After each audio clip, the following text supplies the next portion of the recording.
ఈ స్థాయిలో ఇలా మీ ముందు ఇలా మైక్ పెట్టుకొని మాట్లాడుతున్న కారణం ప్రేక్షకులు మరియు ఈ మీడియా మిత్రులు. మీరు నాకు గత 10-12 సంవత్సరాల నుంచి నన్ను సపోర్ట్ చేస్తూనే ఉన్నారు. ఈరోజు కూడా స్టిల్ ఇక్కడ కూర్చొని మాట్లాడుతున్నాను, నా కోసం వెయిట్ చేస్తున్నారు. అండ్ ఫస్ట్ ఆఫ్ ఆల్ క్షమించండి, కొంచెం లేట్ అయిపోయింది. 70 రోజులు ఇంట్లో ఉండేసరికి మైండ్ పనిచేయట్లేదు, బాడీ సహకరించట్లేదు, చాలా సన్నబడ్డాను, పొట్టబోయింది. Thank you so much. ఏంటన్నా నేను నైట్ వేసామంటే ఇది ఓకేనా? Thank you so much. And గెలుద్దాం అనుకున్నాను కప్పు, కానీ గెలవలేకపోయాను. It's okay. ఇంత దూరం వచ్చాను, టాప్ 5లో ఉన్నాను, కారణం కూడా మీరే. మీ అభిమానం, మీ ప్రేమ, ఆప్యాయతల వల్ల టాప్ 5లో నిలిచాను. అంటే గెలిస్తే అది ఒక వారం రోజులు, నెల రోజులు, ఇంకో సీజన్ వరకు గుర్తుండిపోద్ది. కానీ ఎంటర్టైన్మెంట్ చేస్తే జీవితాంతం గుర్తుండిపోద్ది ప్రేక్షకుల హృదయాల్లో. నేను చేసిన ప్రతి బిట్టు సోషల్ మీడియాలో మీరు ఎక్కడో చోట పెడుతూనే ఉంటారు, అది చూస్తూనే ఉంటారు, నవ్వుకుంటూనే ఉంటారు.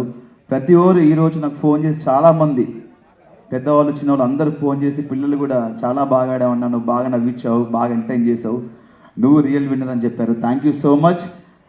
ఇలా ప్రతి సంవత్సరం ఇప్పటివరకు నన్ను గెలిపిస్తూనే ఉన్నాను, నేను గెలుస్తూనే ఉన్నాను, ఇంకా మిమ్మల్ని నవ్విస్తాను.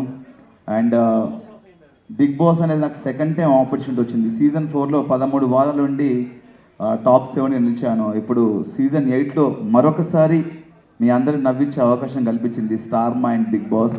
జీవితాంతం బిగ్ బాస్కి అండ్ స్టార్ మా ఛానల్కి రుణపడి ఉంటాను. Thank you so much. నన్ను ఇందాక మన జర్నీ వీడియోలో కూడా చెప్పాను, బిగ్ బాస్ హౌస్ ఉన్నప్పుడు నా తల్లిదండ్రులు నన్ను పెంచి పోషించి ఒక స్థాయిలో పెడితే ఈ బిగ్ బాస్ అండ్ స్టార్ మా మరొక స్థాయిలో పెట్టింది. Thank you so much once again. ఎంటర్టైనర్గా పరిచయం చేసిన సీజన్ 4 నుండి నన్ను ఎంటర్టైనర్గా పరిచయం చేశారు ఈ ప్రపంచానికి. మరొకసారి అవినాష్ అనేవాడు కామెడీయే కాదు, ఏదైనా చేయగలడు, ప్రతి టాస్క్ ఆడతాడు, కామెడీ తప్ప ఏం చేయలే అన్న వాళ్ళకి కామెడీయే కాదు అన్నీ చేస్తాను ప్రూవ్ చేశాను. అది మీ అందరి ధైర్యం, మీరు ఇచ్చిన ధైర్యం, మీరు ఇచ్చిన బ్లెస్సింగ్స్ వల్ల. Thank you so much. And హౌస్లో చాలామంది కంటెస్టెంట్స్ కూడా నాకు సపోర్ట్ చేశారు, ముఖ్యంగా రోహిణి అండ్ తేజ కూడా. థ్యాంక్ యూ సో మచ్ రా తేజ అండ్ రోహిణి, మీకు కూడా. ఇంకేం చెప్పాలి, ప్రతి క్షణం అనుక్షణం చివరి శ్వాస వరకు మీ అందరిని నవ్విస్తూనే ఉంటాను, ఎంటర్టైన్ చేస్తూనే ఉంటాను. Thank you so much. మీరు ఏమైనా అడగాలంటే అడగొచ్చన్నా. పార్టీ చేసుకుందాం, పార్టీ చేసుకుందాం, దాని ఏముంది. 70 రోజులు లేకుండా లోపల, బయటకు వచ్చినాక చేసుకుందాం. పార్టీ ఉంది, పుష్ప కూడా ఉంది థియేటర్లో. విన్నర్ నిఖిల్ గురించి కామ్ అండ్ కంపోజ్డ్. వాడు ఫస్ట్ 3 వారాలు 4 వారాలు నిఖిల్ నాకు ముందు నుంచే ఫ్రెండ్. అక్కడికి వెళ్ళాక నేను చెప్పాను, 3-4 వారాలు నువ్వు చాలా డల్గా ఉన్నావు, నేను నిఖిల్ని చూడట్లేదు, వేరే నిఖిల్ని చూస్తాను చెప్పాను. దాని తర్వాత కొంచెం ఎమోషన్స్లో ఫీల్ అయి ఉన్నాడు. వాడు ఎమోషన్స్ అన్ని పక్కన పెట్టి గేమ్ ఆడటం స్టార్ట్ చేశాడు. సో నైస్ పర్సన్, మంచి స్నేహితుడు, my friend, living legend.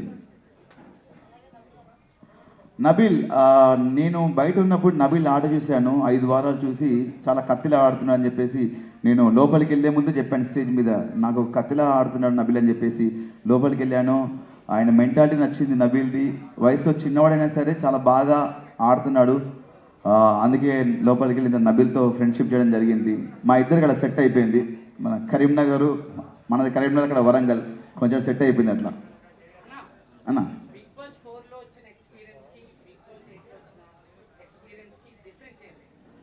అప్పటికిప్పుడు difference ఏంటంటే, అప్పుడు కొంచెం తెలుసు కొంచెం తెలియదు.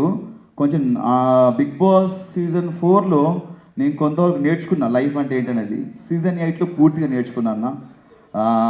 బిగ్ బాస్ అనేది చాలా నేర్పిస్తుంది మనకు, ఒక మనిషి వాల్యూ గురించి కానీ, ఫుడ్ వాల్యూ గురించి కానీ, టైం గురించి కానీ, ఒక రెస్పాన్సిబిలిటీస్ గురించి కానీ, మనం ఒక పర్సనాలిటీ, ఒక మనిషి క్యారెక్టర్ ఏంటనేది మనకు చూపిస్తుంది బిగ్ బాస్. చాలా నేర్చుకున్నాను బిగ్ బాస్లో సీజన్ 8లో.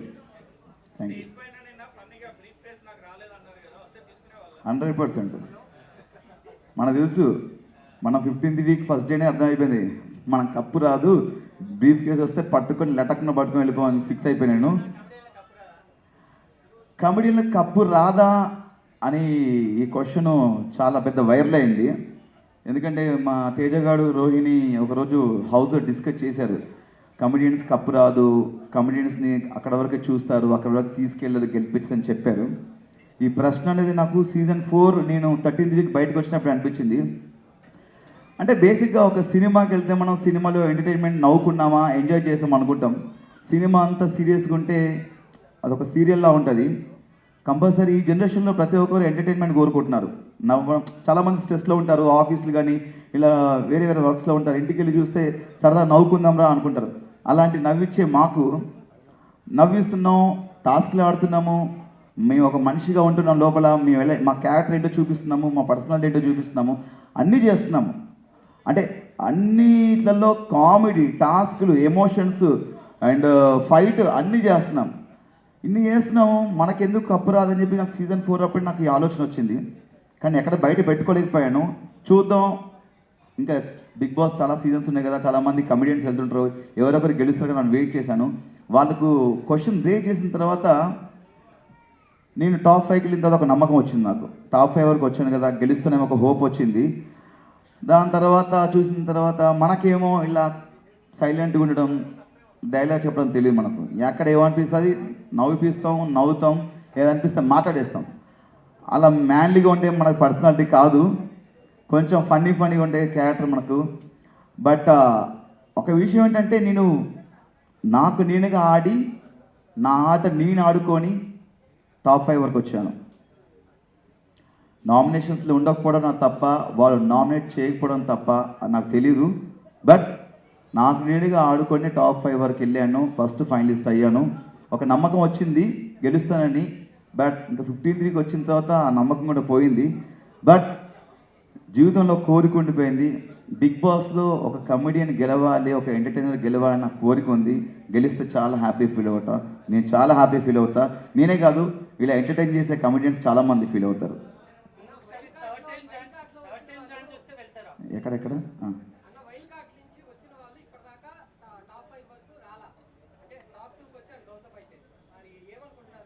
టాప్ 5 వచ్చాను అనుకుంటున్నా. మన నవదీప్ గారు వచ్చారు అనుకుంటున్నా, టాప్ 2 రాలేదు. చాలా సంతోషం. ఎందుకంటే ఒక వైల్డ్ కార్డ్గా మనం వెళ్ళినామంటే మన నుంచి ఏదో ఎక్స్పెక్ట్ చేస్తున్నాను. దానికి తగ్గట్టు గౌతమ్, యాక్చువల్లీ నేను అనుకున్నాను గౌతమ్ గెలుస్తానని చెప్పేసి, చాలా హోప్స్ ఉండే. స్టేజ్ మీద కూడా చెప్పాను గౌతమ్ గెలుస్తానని. బట్ నా దృష్టిలో గౌతమ్ కూడా గెలిచినట్టే. ఎందుకంటే ఒక వైల్డ్ కార్డ్గా 6th వీక్లో వెళ్ళి 2nd పొజిషన్ అంటే ఆల్మోస్ట్ ఈజ్ అ విన్నర్ నా దృష్టిలో.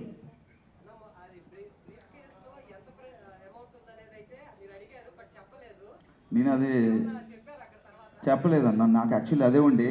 సిల్వర్ సూట్ కేసులో ఎంతుందో చెప్పలేదు, గోల్డెన్ సూట్ కేసులో ఎంతుందో చెప్పలేదు. చెప్తే బాగుండి అనిపించింది. లోపల చెప్తే ఆ ఇద్దరిట్లలో ఎవరో ఒకరు డబ్బు అనగానే ఒక ఆబ్వియస్లీ టెంప్ట్ అయిపోతాం.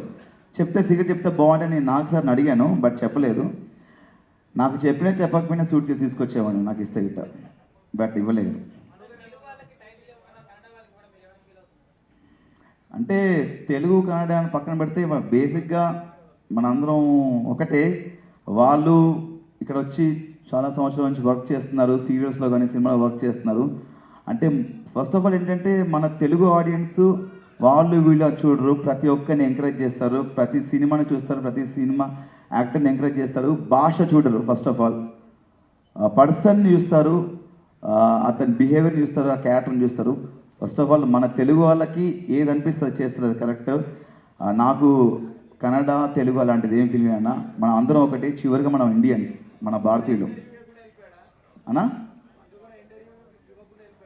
అది నాకు తెలియదన్నా.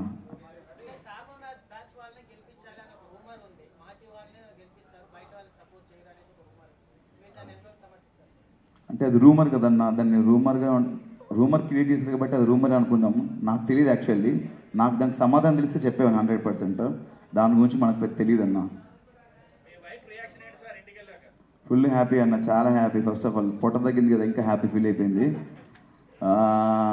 అంటే బేసిక్గా నా వైఫ్కి నా హెయిర్ అంటే చాలా ఇష్టం. బట్ నేను సినిమా అనే పిచ్చితో, సినిమా మీద ప్రేమతో పెంచుకున్నది, ఒక సినిమా కంటిన్యూటీ కూడా. బట్ ఒకసారి ఆటలో దిగిన తర్వాత ఆట కోసం ఏమైనా చేయాలని చెప్పేసి కట్ చేశాను. కొంచెం ఆ హెయిర్ కట్ చేసినప్పుడు చాలా ఏడ్చారండి ఇంట్లో. బట్ ఇట్స్ ఓకే, హెయిరే కదా, మళ్ళీ పెరుగుద్ది.